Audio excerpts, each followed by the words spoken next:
প্রিয় কৃষিপ্রেমিক ভাইয়েরা, আসসালামু আলাইকুম রহমতুল্লাহ। আশা করি সকলেই ভালো আছেন। আপনারা ইতিমধ্যে দেখতে পাচ্ছেন যে আমার সামনে শুধু করলা আর করলা, করলার বীজ আর বীজ। দেখেন এগুলা সব করলার বীজ। এখানে 20 প্যাকেট করলা বীজ আমি কলার প্যাকেটকে ছিঁড়ে আলাদা করে নিয়েছি। এবং এই সাইডে দেখতেছেন যে শসার বীজ সাবিরা গোল্ড হাইব্রিড শসা আমি ছিঁড়েও আলাদা করে নিয়েছি। এখন আজকে আমাদের আলোচনা বেশি হবে যে আমরা যে কিছু চাষ করি না কেন, কেউ করলা করি, কেউ শসা করি, কেউ লাউ করি, ঝিঙ্গা চিচিঙ্গা দুন্দুল, যে বিষয় চাষাবাদ করি না কেন, আমাদের জার্মিনেশন অর্থাৎ বীজ অঙ্কুরোদ্গম ক্ষমতা বাড়ানোর জন্য বা কন্ডা করানোর জন্য আমাদের অভিজ্ঞতা থাকা উচিত। যে আমি বিশেষ করে আমার কথাই বলি, আমি যখন 20 সাল থেকে এই কৃষির ভিতরে ঢুকি তখন জানতামও না যে করলার বীজ শসার বীজ কোন মাথা উপর দিয়ে কোন মাথা নিচের দিকে দিয়ে, এটাও জানতাম না। আস্তে আস্তে করতে করতে জানা হয়েছে। আজকে আমাদের আলোচনা হলো যে কীভাবে আমরা জার্মিনেশন করব, অর্থাৎ করলার বীজ বলেন যে কোনো বীজের কন্ডা কীভাবে আনবো।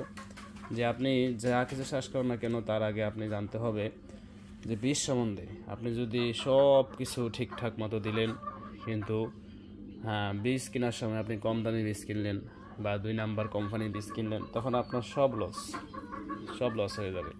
এই জন্য বীজ ক্রয় করার সময় আমরা দেখব যে বীজটা ভালো কিনা। যে দেখেন আমি যে বীজটা নিয়েছি এটা হলো এগ্রো-1 সিডের বস করলা, হাইব্রিড করলা বস। যে আমি গতকালকে আমার এগুলো আসছে, আমি আজকে জার্মিনেশনের জন্য কাজ করতেছি।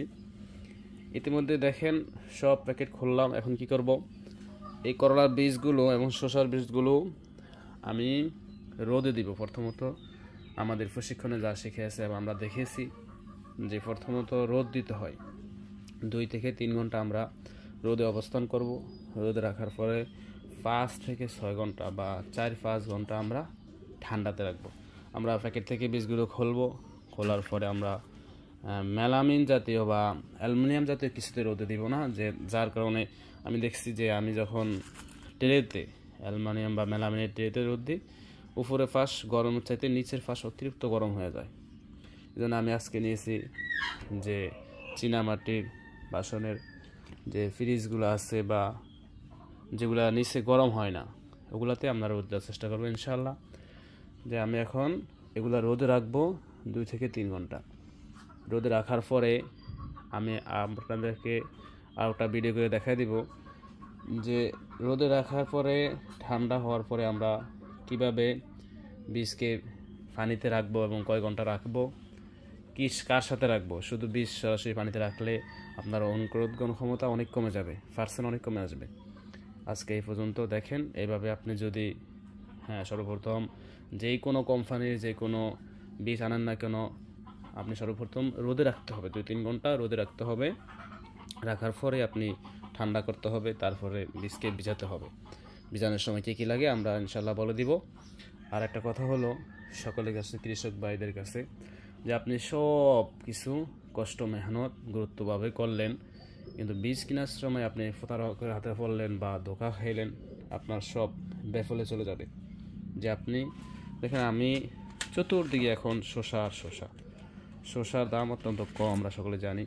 যে তার জন্য আমি অল্প কিছু জমিতে, যেমন 15 শতক জমির জন্য শসা নিয়েছি, 8 প্যাকেট শসা নিয়েছি। এই শসাটা হলো সাবিরা গোল্ড হাইব্রিড শসা, যার প্রাইসটা আপনারা দেখতে পাচ্ছেন, তারিখ দেখতে পাচ্ছেন।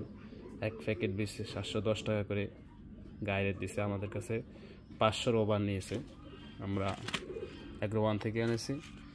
এরকম দামি বীজ, ভালো বীজ, এই বীজটা আসে নেদারল্যান্ড থেকে, বাইরের জাত। ভালো বীজ যদি আপনি লাগাইতে পারেন, আপনার ফলন ভালো, আপনি সব কিছু টাকা পয়সা খরচ করতে পারলেন। বীজের বেলা আপনি কমজোরি কেন করবেন? আপনি বীজটাও ভালো দিতে হবে। এই জন্য সবাই চেষ্টা করবেন ভালো বীজ লাগানোর, হাইব্রিড বীজ লাগানোর চেষ্টা করবেন। আশাবাদী সকলের কাছে দোয়া চাই। আজকে পর্যন্ত, আসসালামু আলাইকুম।